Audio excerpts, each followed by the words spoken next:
जुन्या घरांमध्ये अनेकदा साफसफाई करताना अनेक अशा वस्तू सापडतात ज्यांची कधी कल्पनाही केलेली नसते.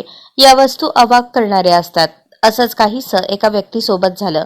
तो घराची छत ठीक करत होता, कारण त्यातून पाणी गळत होतं. तेव्हाच त्याला एक अशी वस्तू सापडली जी बघून तो अवाक झाला. त्याला एक बॉक्स सापडला ज्यातून 80 वर्ष जुन्या एका रहस्याचा उलगडा झाला.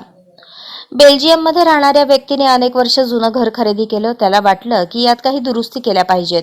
त्याने छताचं काम सुरू केलं तेव्हा त्याला एक दरवाजा दिसला.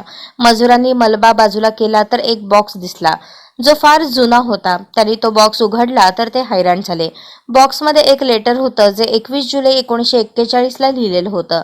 यात त्यावेळी काम करणाऱ्या मजुरांनी आपली कहाणी लिहिली होती. त्यांना कोणत्या स्थितीत जगावं लागत होतं याबाबत सांगण्यात आलं होतं. सोबतच्या तरुणांना सल्लाही दिला होता. या लेटरवर 4 लोकांच्या सह्या होत्या.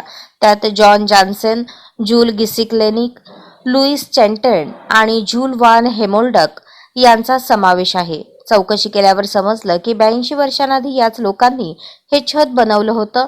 त्यावेळी त्यांना जे कूपन मिळत होतं त्यावर त्यांनी लेटर लिहिलं होतं. ते त्यांनी एका बॉक्समध्ये बंद करून छतात पॅक केलं होतं. लेटरमध्ये लिहिलं होतं की जेव्हा पुन्हा हे छत रिपेअर केलं जाईल तेव्हा ते बघण्यासाठी आम्ही जिवंत राहणार नाही. आम्हाला येणाऱ्या पिढ्यांना सांगायचं आहे की आमचं जीवन आनंदी नाहीये.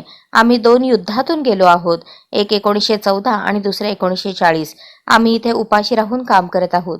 बरेच लोक तर भुकेमुळे मरण पावले. आमच्याकडे इतके पैसेही नाहीत की रोज जेवण करू शकू. त्यांनी लिहिलं की पुढील पिढीला हा सल्ला आहे की जेव्हाही युद्ध होईल असं वाटलं तर जिवंत राहण्यासाठी आधी तांदूळ, कॉफी, पीठ, धान्य, गहू घरात भरपूर स्टोअर करून ठेवा. आपल्या घराची काळजी घ्या. ही पोस्ट आता सोशल मीडियावर व्हायरल झाली आहे. लोक म्हणाले की फार चांगला संदेश आहे.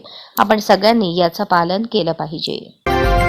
आजच स्मार्ट महाराष्ट्र न्यूज चॅनलला सबस्क्राईब करा.